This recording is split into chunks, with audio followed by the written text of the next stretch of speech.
Okay, this is page 4 of integrals. Let's see. First thing we're going to do is we're going to do problem 5 here.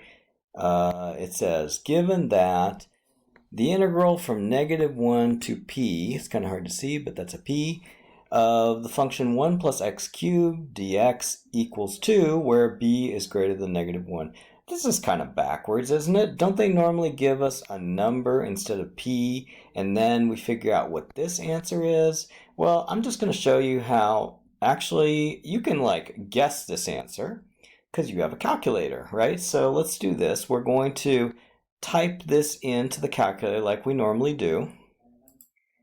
And we're going to find out later how to do these problems, how they think you're going to do it. But I'm just going to show you, if you don't like algebra that much, it's actually possible to figure out these answers without algebra, just by guessing. Okay, so I'm gonna put a number here just to figure out what the number is. I'm just gonna guess. So I'm just gonna put instead of p, I'm just gonna put a number that's bigger than -1. Well, it turns out that most of the time in our class, when they have an unknown like this, it's not a decimal. It's a whole number. So I'm just gonna put a 1 there, okay? And then we'll see how close that is. And the function, of course, is 1 plus x cubed, so I'm going to type in 1 plus x cubed.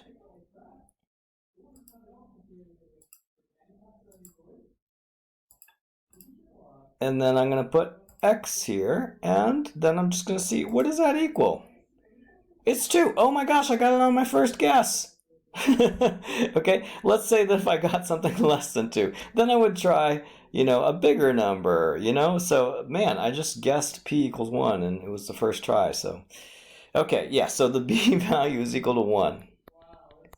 Okay, I was thinking about guessing maybe 0, guessing maybe 1.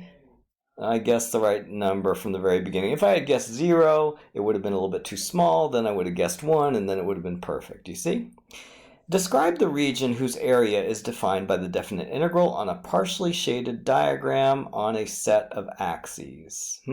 So if you want to see what this looks like graphed, we could just type in the function 1 plus x cubed, and then we're going to graph it from -1 to 1. So I'm just going to go into Window, and I'm going to graph it from -1 to 1.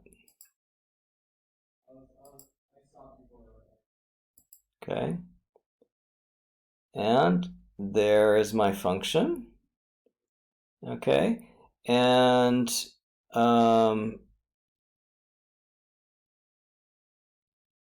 so I would say, I don't know what they mean by describe the region. I'm guessing that they're talking about to kind of draw it, but so it kind of looks like this.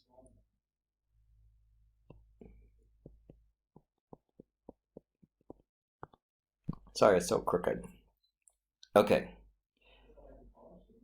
On a partially shaded diagram on a set of axes. Okay, so there it is, right? All I did was copy this to here. Okay, if I wanted to put in a certain, some of these numbers, I could go into table and see what some of the numbers are. So basically, I went from -1 to 1, so here's 0. Here is 0, 1. And then here is height 2. Okay, all right, so that's part B.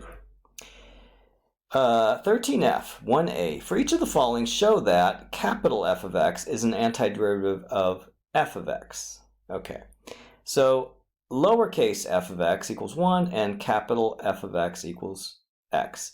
Now, if I'm showing that x is the antiderivative of 1, I can demonstrate that by taking the derivative of x and getting 1, right? So for example, if I'm going this direction and it's an antiderivative, then basically this direction would be a derivative. So if I take the derivative of x,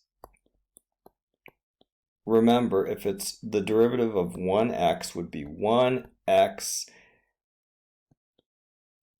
of 1x to the 1, it would be 1 times 1 x, and then you'd reduce this exponent 1 by 1, so it'd be 0, and so that would be equal to 1. Oh yeah, the derivative of x is 1. Okay, so the derivative of x is 1, so we have shown that small f is the derivative of big F, which means that big F is the antiderivative of small f. Okay, let's do the same thing for big F, x plus 3. So if we have x plus 3, remember the derivative of x plus 3 is 1 plus, and the derivative of a constant is 0. So the answer is 1. So, oh, it's worked again. Okay, and then finally, x minus 6, if we take the derivative of x minus 6, that is equal to 1 plus, and then the derivative of negative 6 is 0 also, so it's also equal to 1. So yeah, so isn't that pretty weird? All three of these functions, if we take the derivative of them, we get 1 for every single case. Okay? All right.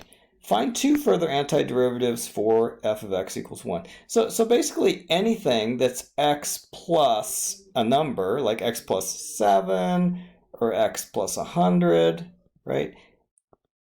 Any of these are possible antiderivatives of f of x equals 1. As you know, if you have x plus something, basically that would have a derivative of 1. So an antiderivative of 1 would be x plus something. Write down the general form of an antiderivative to f of x equals 1. The general form would be x plus c, okay, where c can be any number. All right. Next problem, 2a. For each of the following, show that capital F of x is an antiderivative of f of x. So we're going to do something similar again.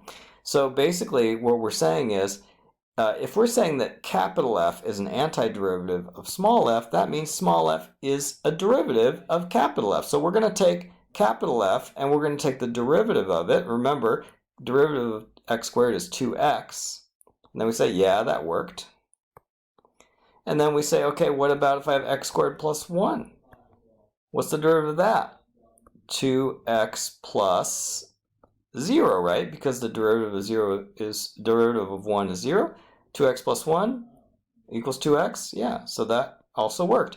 What about the derivative of x squared minus 4? The derivative of x squared minus 4 is also 2x plus 0, or it's equal to 2x. Yeah. So we've just shown that these expressions, capital F, are antiderivatives of small f because the small f expressions are the derivative of capital F. Okay.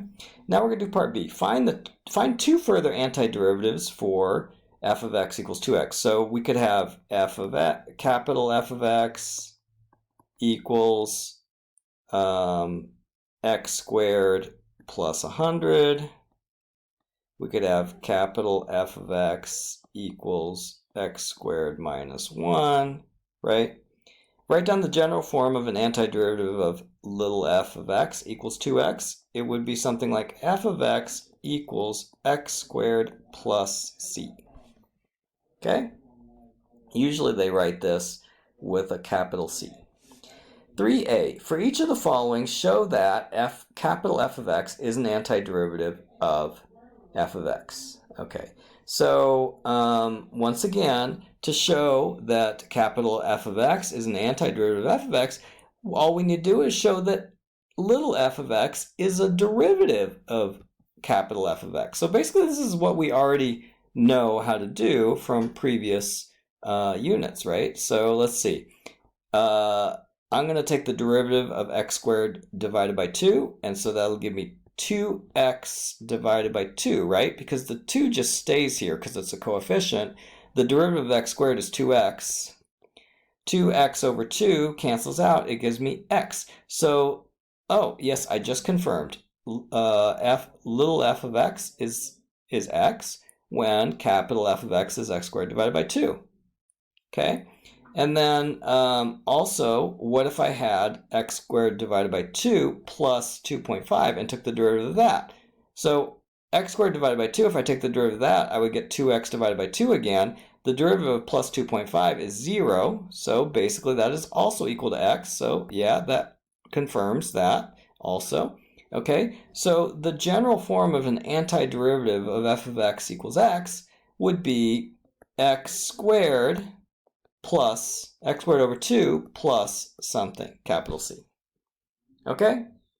So just following the same pattern as before, except what's useful about this is we made an integral equation for something that had 1x instead of here we have 2x, and so this is like a little bit more general, right? So now that we know that the antiderivative of x by itself becomes x squared divided by 2, now if I get something like, oh, what's the antiderivative of 6x? Then I can say, okay, I'm just going to set the 6 aside, and then I'm going to say that the antiderivative of x is x squared divided by 2, and then I just leave the 6 there. Okay, so it's kind of useful to know that the antiderivative of x by itself is x squared divided by 2. So that was useful. Okay, so that's it for page 4.